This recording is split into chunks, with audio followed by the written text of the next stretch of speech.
ఎక్కడికి వచ్చామో తెలుసా? ఎంట్రన్స్ లోనే ఆర్టిఫిషియల్ ట్రీ భలే ఉంది కదా. ఈ ఎన్టీఆర్ గార్డెన్ కి చిన్న పిల్లలతో రావాలి, ఫుల్ ఎంజాయ్ చేస్తారు. అందుకే నేను మా చిన్న పిల్లతో వచ్చాను.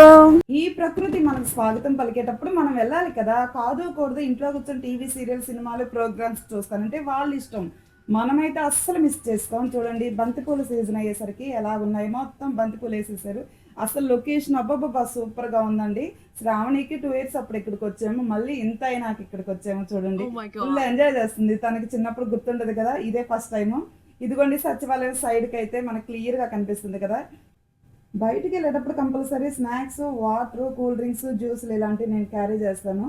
తీసుకెళ్ళి తినేసాము. మళ్ళీ బయట మామిడికాయ ముక్కలు అమ్ముతుంటే అవి కూడా కొనుక్కొని తిన్నాం.